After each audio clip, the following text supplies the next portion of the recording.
Hello everyone, I'm Justina Paris and I welcome you all to today's daily news analysis. आज है 9 जून 2025 and we're going to be seeing important articles from the Hindu and the Indian Express. Let's begin. आज Monday है and we know that Monday के दिन we also cover with regard to some important news of Sunday, but आज के newspaper में we'll mainly focus on the Monday के current affairs. That means आज के current affairs. तो आज का नया हफ्ता है तो please ensure that from today you are watching it consistently, regularly देखना, ठीक है. So to ensure कि आप Monday से अच्छे से स्टार्ट करो और संडे को जो है एंड में, क्योंकि हम डेली न्यूज एनालिसिस डालते नहीं है, तो आप वहां पे रिवाइज करो मंडे से लेके Saturday. So today new week, new motivation. Please ensure that there will be no backlogs this week, right. Let's start now with the first article. What is the significance of the census. ये आज के paper में आया था और census का जो article है हमने पिछले हफ्ते देखा था कि सेंसस का अभी एक डेट आया है कि मार्च 1 2027, ठीक है, मार्च 1 2027 ये रिलीज होगा, ये डेटा यहाँ पे कंप्लीट होगा, सेंसस यहाँ पे आएगा. तो इसके बारे में कुछ इंपॉर्टेंट डेटा, इसकी हिस्ट्री के बारे में जानते हैं जो आज के करंट अफेयर्स आज के पेपर में आया है. पहले जानते हैं the history of census in India. Census का मतलब क्या? सेंसस का मतलब है जब तुम डेटा कलेक्ट करते हो with regard to a territory, कि कितने लोग हैं, कितने मैन हैं, कितने वुमेन हैं, कितने सीनियर सिटीजन्स हैं, what is the sex ratio, what is the literacy, right. ये सब जब आप जानकारी लेते हो इन अ गिवन रीजन, इसका मतलब है सेंसस. ये यूजुअली 10 साल में एक बार होता है, 10 साल में एक बार होता है. पहले बार अगर हम देखें, it happened in 1881, the first synchronous, मतलब एक प्रॉपर ऑफिशियल सेंसस. इसके पहले भी हुआ है, राइट. इसके पहले भी 1872 में हुआ है, ब्रिटिश के टाइम पे 1872 में first time it happened and this was during the time of Lord Mayo.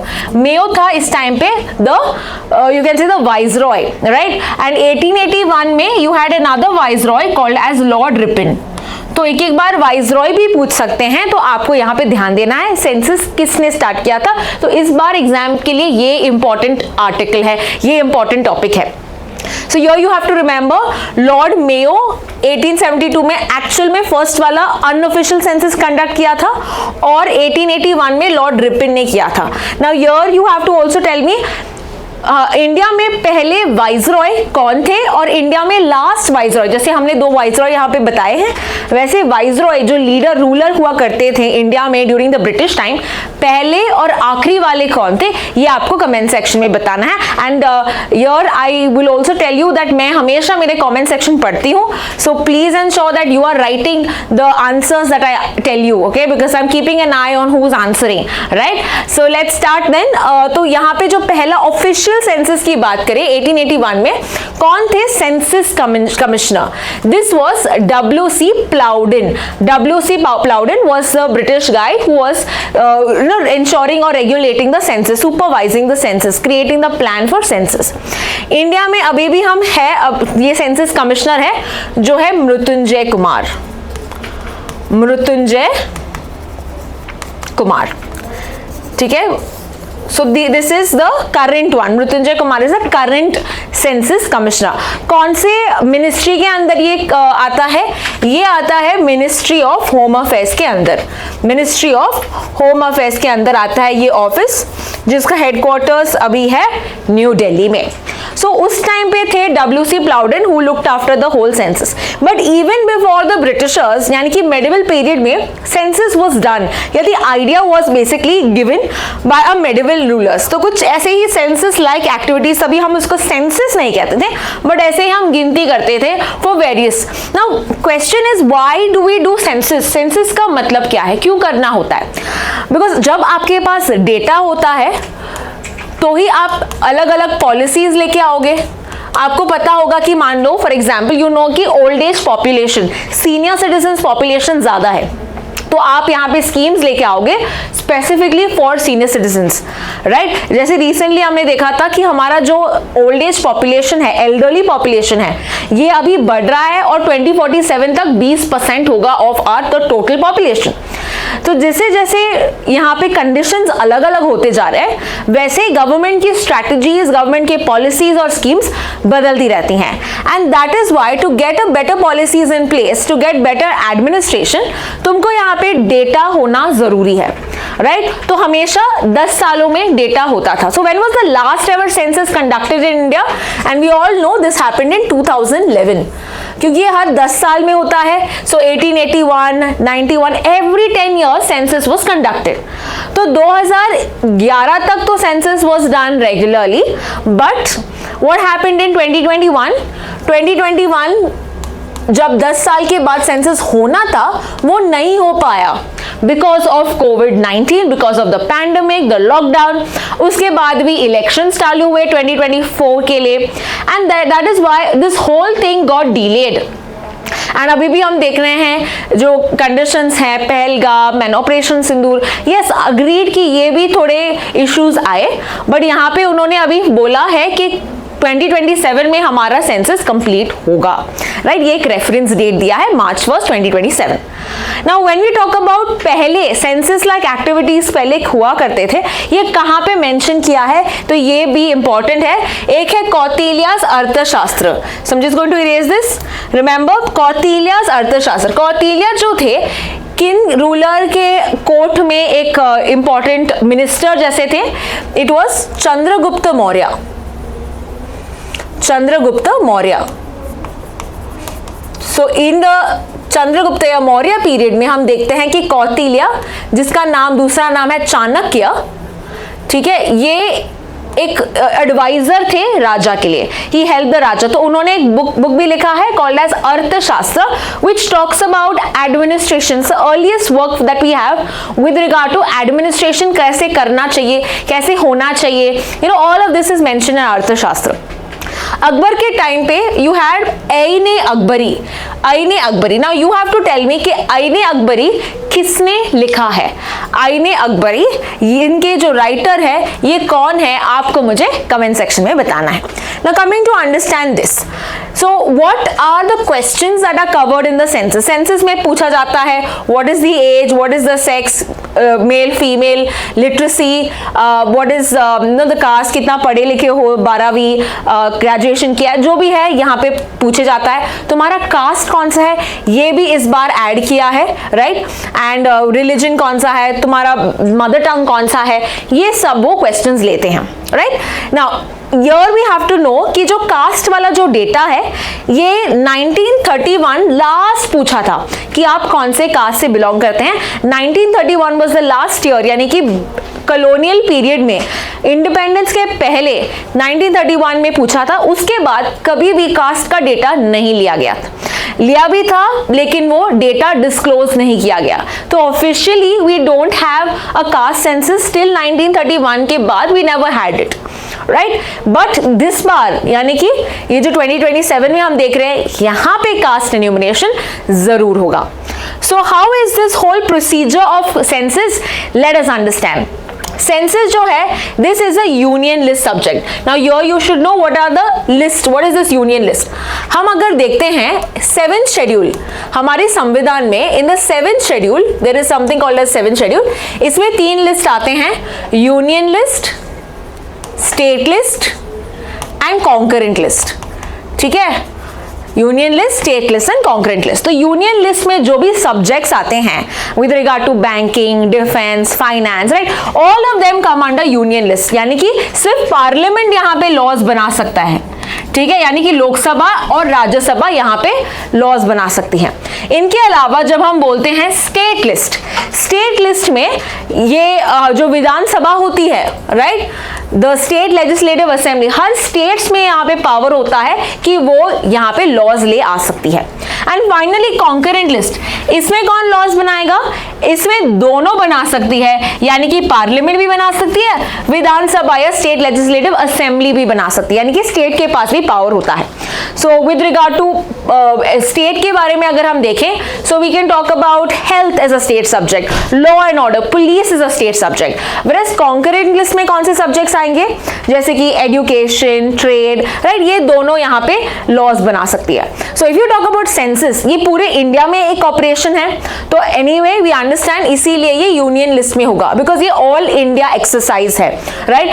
Her state का अलग अलग नहीं होता, ये सेंट्रल लेवल पे होता है, सेंटर यहाँ पे लॉज बनाएंगे। तो पार्लियामेंट ने क्या कोई लॉ बनाया है? The answer is yes, parliament ने लॉ बनाया है, द सेंसस एक्ट ऑफ 1948, जो पूरे प्रोसीजर ऑफ सेंसस को गवर्न करता है। फर्दर सेंटर यहाँ पे एक कमिश्नर को भी अपॉइंट करता है, कॉल्ड एज सेंसर कमिश्नर, और उनको हेल्प करने के लिए डायरेक्टर्स भी होते हैं। वी हैव सीन सेंसस, अभी जो सेंसस कमिश्नर है he is Mrityunjay Kumar, right. And state पे यानी कि ग्राउंड लेवल पे ये कौन एग्जीक्यूट करते हैं? So you mostly have teachers या गवर्नमेंट एम्प्लॉइज जो होती है, ये एक्चुअल में सेंसस कलेक्ट करते हैं, राइट। डेटा कलेक्ट करने वाले जो है वो स्टेट लेवल पे होता है, लेकिन पूरा operation it is conducted by the census commissioner under the ministry of home affairs. Further यहाँ पे जो 1971 के बाद सेंसस दो फेजेस में होता है। The first phase is called the house listing phase.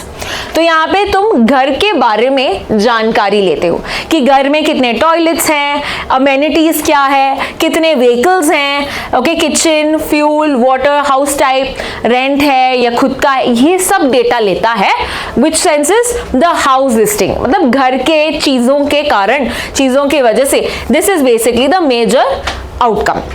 The second one is the population enumeration.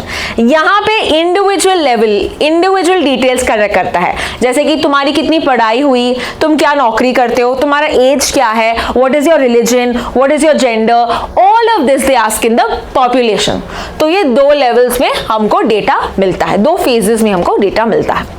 So with regard to provisional data, the quick data, ये हमको तुरंत मिलता है, बट प्रॉपर डेटा एनालाइज करके हमको कुछ समय के बाद ही मिलता है, यानी 2 साल के बाद, the final report, the final census. तो जब भी 2011 का सेंसस आया था, even though the census was complete in 2011, जो एक्चुअल डेटा या एक्चुअल रिकॉर्ड हमको जानकारी स्टडी करके 2 साल बाद मिला, यानी 2013 में। तो अभी ये भी हो सकता है 2029 में हमको ये डेटा मिलेगा, even though the census exercise will be completed by 2027, right? So this is how we have seen with regard to the census, and why is the census important? Why is this particular census important of 2027? Because ये पहले बार हो रहा है after 2011, यानी कि after a gap of 16 years के बाद ये census हो रहा है। इसमें क्या डिफरेंट है, इसमें मैंने डिस्कस किया था कि कास्ट डेटा लिया जा रहा है, एंड हमने देखा that first time it was ever happened in 1931, उसके बाद नहीं हुआ, so that is again. Further हम देखते हैं ये digital, first ever digital census भी होगा, यानी यहाँ पे हम डिजिटली इसको अक्यूमुलेट करेंगे, कलेक्ट करेंगे, so everything will be transparent, everything will be on record, right. तो ये डिजिटल कलेक्शन भी होगा सेंसस का। इसके अलावा हम ये यूज करेंगे फॉर डिलिमिटेशन। अभी डिलिमिटेशन क्या है? Delimitation is for the reallocation of Lok Sabha and assembly seats.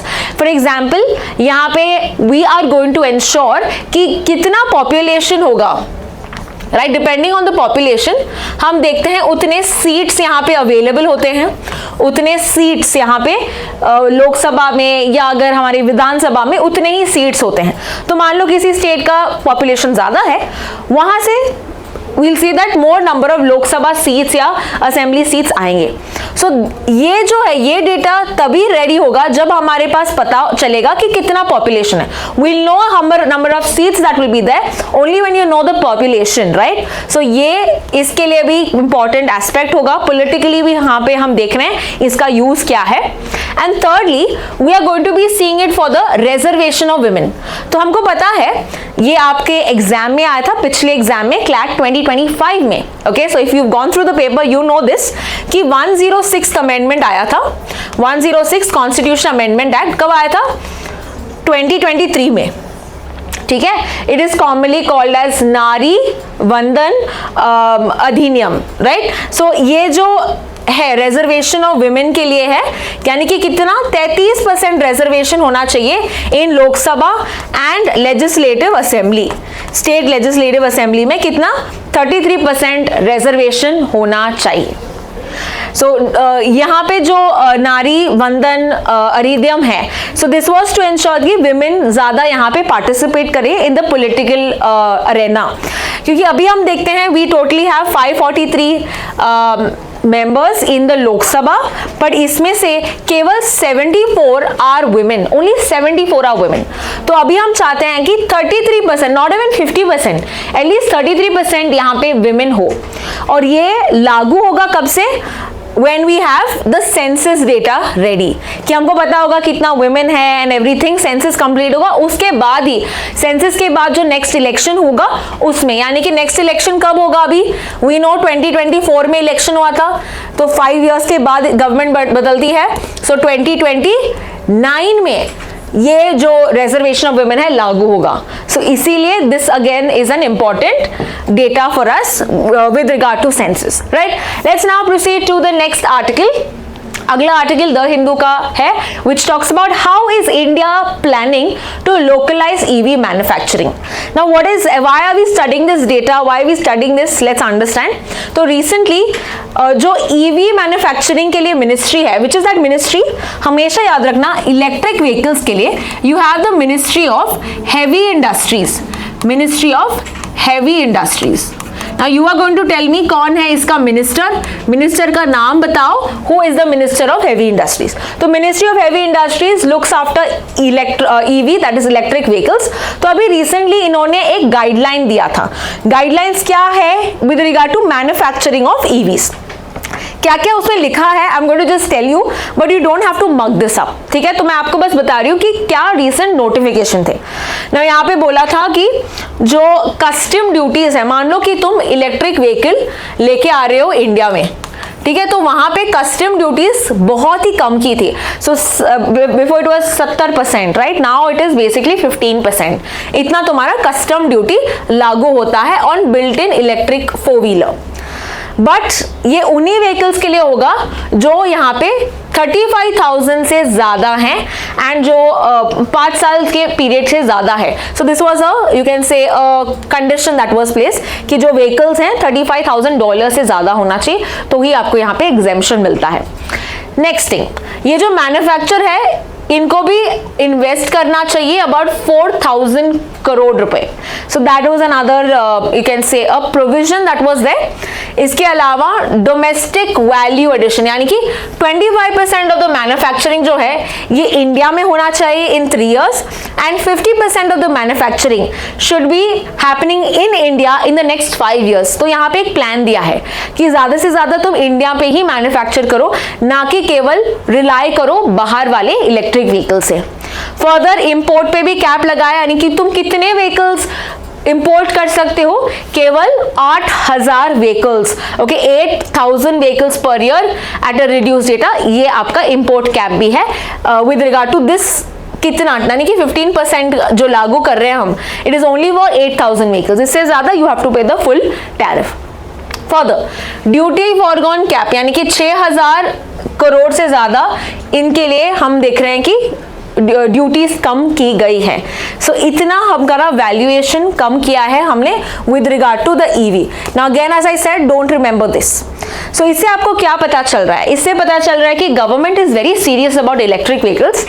Government wants more number of electric vehicles to be manufactured in India. इसीलिए तो उन्होंने बोला ना कि 25% यहाँ ही होगा, 50% होगा इन द नेक्स्ट 5 years। तो यहाँ पे डेटा दिया गया है such that India wants to be like a hub for manufacturing, right. Now let's understand इससे इंपैक्ट क्या होगा, इससे बेटर क्या होगा, और इसके चैलेंजेस भी हम इस आर्टिकल में देखते हैं।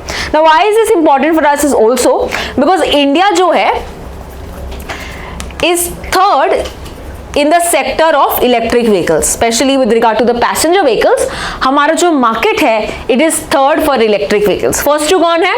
USA and China, right? So India is third, so they can ask you relating these MCQs, right? Now इस गाइडलाइन से क्या होगा? इलेक्ट्रिक व्हीकल्स को बूस्ट मिलेगा, मैन्युफैक्चरिंग बढ़ेगी, फॉरेन इन्वेस्टर्स यहाँ पे आएंगे, तो ये अच्छी बातें होंगी, ये बताया गया है. लेकिन यहाँ पे कुछ कंसर्न्स भी है. कंसर्न्स ये है कि there is lack of guaranteed technology transfer. यहाँ पे बोला है कि बस 25% मैन्युफैक्चरिंग और सब है, बट टेक्नोलॉजी तो वहां से आएगी. तो यहाँ पे it should be focus more on कि कैसे टेक्नोलॉजी ट्रांसफर होगी कि ताकि इंडिया में पूरा हम मैन्युफैक्चर कर पाएंगे, right? Currently it is only the foreign manufacturers जो यहाँ पे सेटअप करेंगे. टेक्नोलॉजी ट्रांसफर यहाँ पे फोकस करना चाहिए, is what the article says.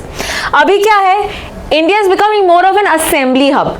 यहाँ पे बस असेंबल करते हैं, पार्ट्स वहां से लाते हैं, यहाँ पे असेंबल करते हैं, बट यहाँ पे ही हम मैन्युफैक्चरिंग करें, ये एक गोल होना चाहिए, ये एक टारगेट होना चाहिए. Full manufacturing base only in India. Further, China और साउथ कोरिया से हमको बहुत सीखने को मिलता है, और वो बहुत सक्सेसफुल इसीलिए भी है बिकॉज यहाँ पे skilling, R&D, innovation, electric vehicles पे इन्होंने बहुत फोकस किया with regard to research and development, with regard to skilling of workforce.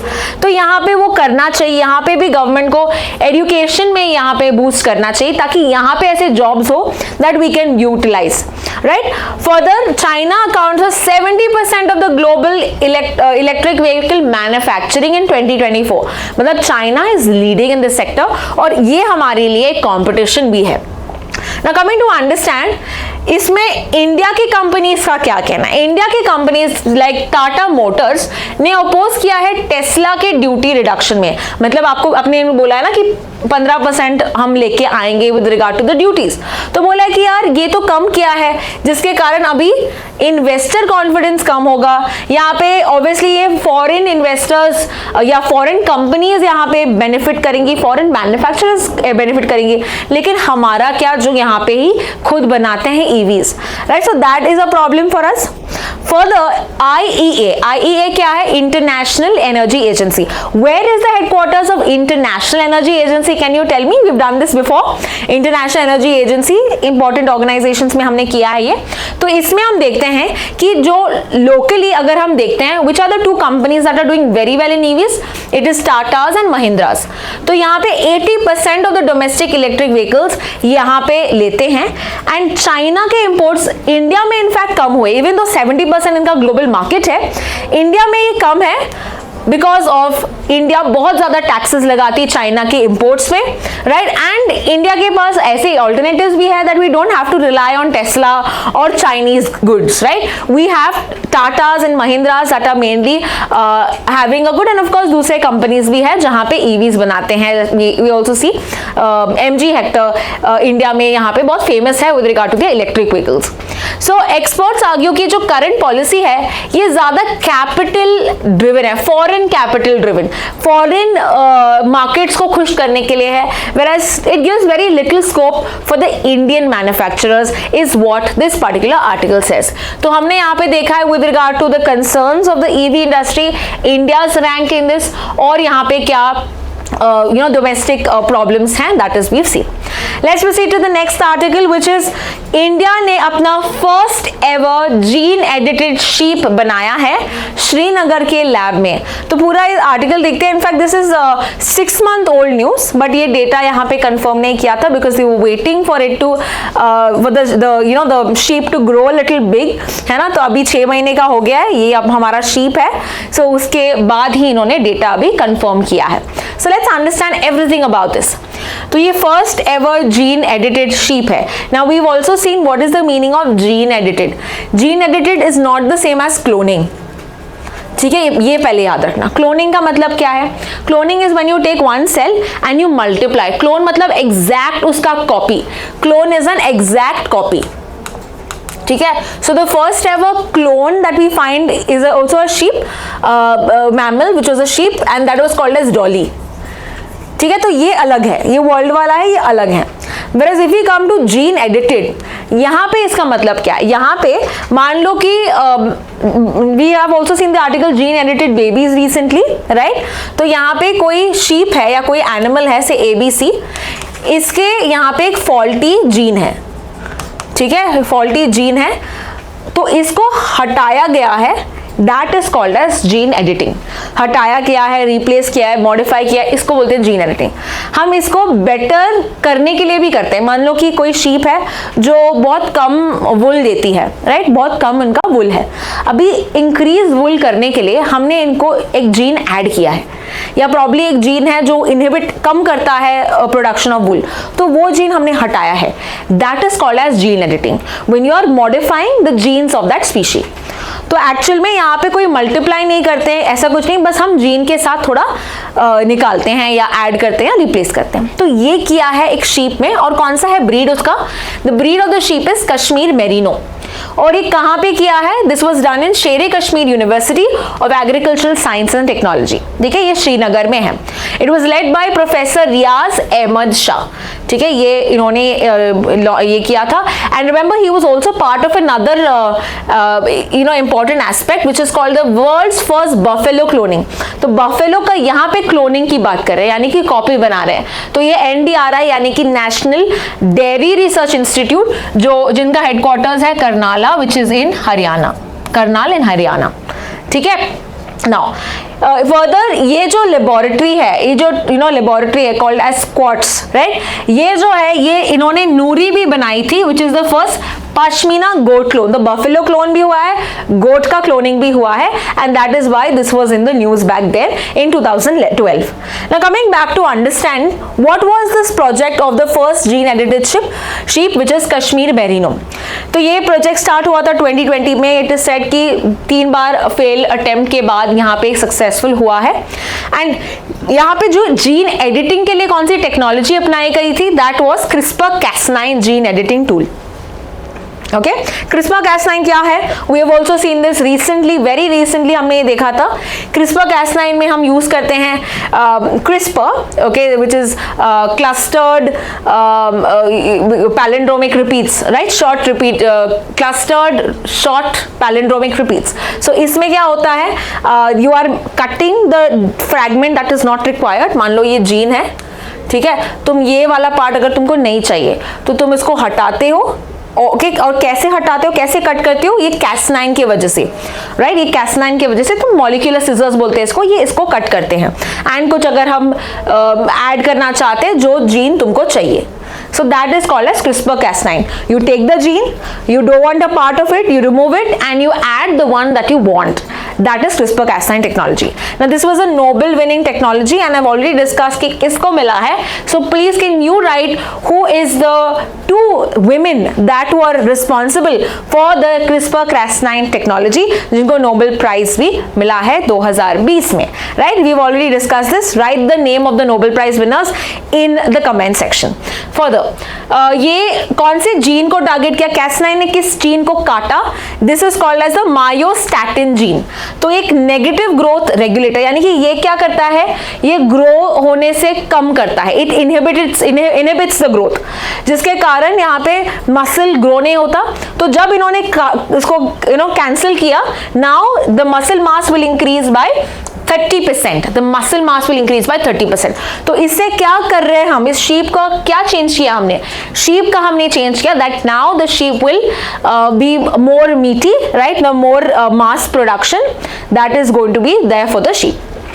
तो first of a kind gene editing, जहाँ पे मीट यील्ड, ओके, तो उनका मास बढ़ेगा, डिजीज रेजिस्टेंस भी होगा और क्लाइमेट के लिए भी सूटेबल होगा, अडेप्ट करेगा। Further this would help in farmers income, तो mainly in north India, right, और नॉर्थ वेस्ट इंडिया की अगर हम बात करें, जहाँ पे for them this is a major source of their income. अगर they have a good meat yield, right, उनको यहाँ पे ज्यादा पैसे मिलेंगे, the farmers will have a better productivity, better income, and this will of course contribute to the economy of India. तो ये पूरा आर्टिकल हमने देखा है with regard to Kashmiri merino, which is a sheep that had recently undergone gene editing. Let's proceed to the next article. Next article is with regard to Maharashtra and Karnataka account for 51% of FDI. ये FDI क्या है?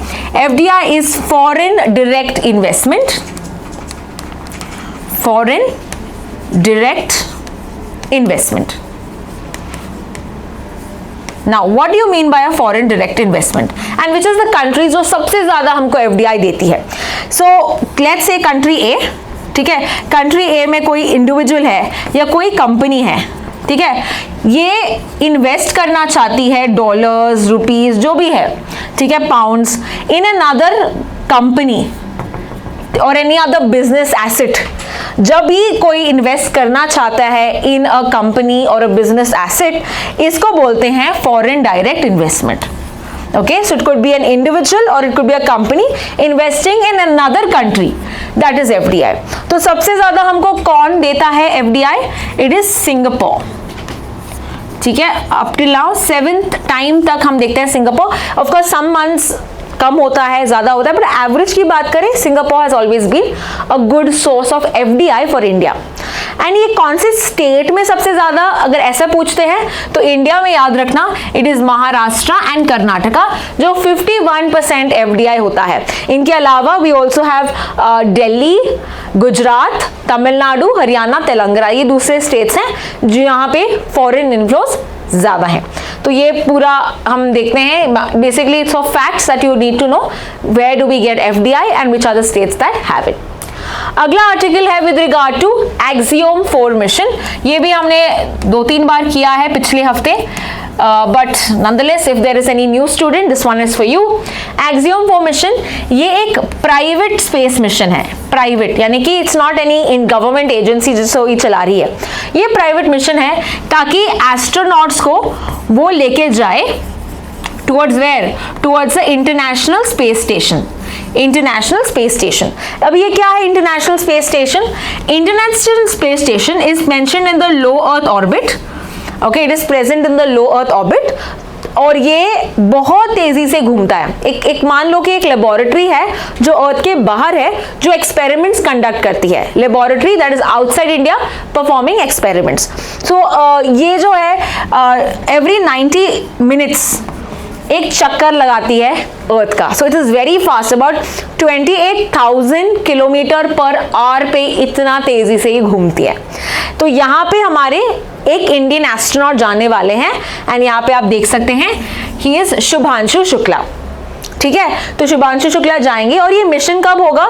इसका date दिया गया है 10th of June, यानी कि कल के दिन ट्यूसडे को ये होगा. 8th को बोला था, अभी एक्सटेंड कर दिया है to 10th of June. Which is the launch vehicle that is taking them up? Launch vehicle का नाम है Falcon 9. लॉन्च व्हीकल का नेम है Falcon 9. ठीक है, और उसके अंदर जो स्पेसक्राफ्ट होगा that will take them to ISS, that is SpaceX crew dragon. SpaceX crew dragon ये उनका स्पेसक्राफ्ट होगा, ये इनका स्पेसक्राफ्ट होगा. सो इंडिया के अलावा और कौन से कितने एस्ट्रोनॉट्स जाएंगे? So there will be total of 4 astronauts. इनमें से इंडिया एक है, ओके, जो पूरा मिशन को हैंडल करने वाला है यूएसए का, ओके, और 2 मिशन के स्पेशलिस्ट है फ्रॉम पोलैंड और चौथा वाला है फ्रॉम हंगेरी. ठीक है, so there are 4 such people who are going to go on the mission, one from India, US, then we have Poland and Hungary. तो ये मिशन में जाएंगे और ISS में जाएंगे. So it's a good thing for India because पहले बार हम देख रहे हैं कि इंडियन से कोई यहाँ पे जा रहा है to the international space station. ISS की बात करें, रिमेंबर ISS में इंडिया का कंट्रीब्यूशन तो नहीं है. दिस वाज बाय USA यानी कि इनका नासा, यूरोपियन यूनियन यानी कि यूरोपियन स्पेस एजेंसी, कनाडा का है कॉस्मोस, तो दैट्स रशिया है, दैट इज रॉसकॉस्मोस.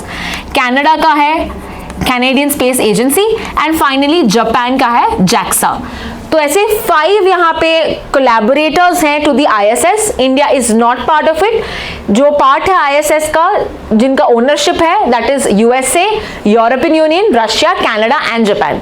इंडिया ने बोला हम खुद अपना एक लेबोरेटरी बनाएंगे स्पेस में, जिसको हम कहेंगे Bharatiya Antariksh station. We will call it Bharatiya Antariksh station. और ये कब लॉन्च होगा? This will be launch in 2035. This is what our target is. 2035 में हम खुद का एक लेबोरेटरी स्पेस में लगाएंगे. तो ये पूरा था एक्सियो मिशन. ये होगा कल के दिन. So let's hope everything goes well. And axiom mission का जो लॉन्च होगा वो फ्लोरिडा से होगा, यानी USA से होगा. कैनेडी स्पेस एजेंसी है, कैनेडी स्पेस सेंटर जो फ्लोरिडा में है, वहां से होगा. So let's have a fingers crossed and see everything goes well. Let's proceed to the next article. अगला आर्टिकल है with regard to a joint military exercise. Now where is this joint military exercise being held? This is being held in a place called Ulan बत्तर. ठीक है, तो ये India और Mongolia का एक जॉइंट एक्सरसाइज है जो होगा उलान बत्तर. उलान बत्तर is a capital of Mongolia. ठीक है. Now what is the name of the exercise? Exercise का नाम है नोमैडिक एलिफेंट. ठीक है. नाउ दिस इज इंपॉर्टेंट, बहुत बार हुआ है ये. This is the 17th one edition. This is the 17th edition. ठीक है. Now what is the purpose of having a joint military exercise? इससे हम काउंटर टेररिज्म ऑपरेशंस शेयर करेंगे. Okay, we will be sharing best practices with the other country. We will also ensure collaboration, cooperation among the two countries. तो इससे इसके benefits हैं. That is happening from May 31 to June 13.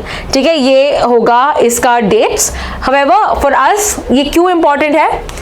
Elite में अभी तक हमने देखा है ऐसे क्वेश्चंस बहुत आए हैं कि दो कंट्रीज के एक्सरसाइज के बीच में जो एक्सरसाइज है उसका नाम बताओ, and this has come in the past. So आपको याद रखना है India Mongolia, this is a joint exercise between the name of the exercise is nomadic elephant and this is happening in the capital of Mongolia, उलान बत्तर. ठीक है. Next let's proceed to the last article of the day, and the last article is a state level news.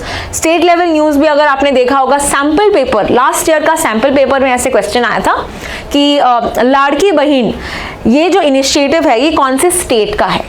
ठीक है, तो आपको यहाँ पे अगर सैंपल पेपर में आ रहा है, we also should be preparing for the same, because we can expect anything, right. So यहाँ पे दीदी की रसोई, ये इनिशिएटिव का नाम क्या है? दीदी की रसोई. That's why I have given you, so this can come again in the exam. ये कौन से स्टेट का है? This is by Bihar. So what is the scheme about? थोड़ा एक वन लाइन में हम जानते हैं. ये एक प्रोग्राम स्टार्ट किया था कॉल्ड एज जीविका.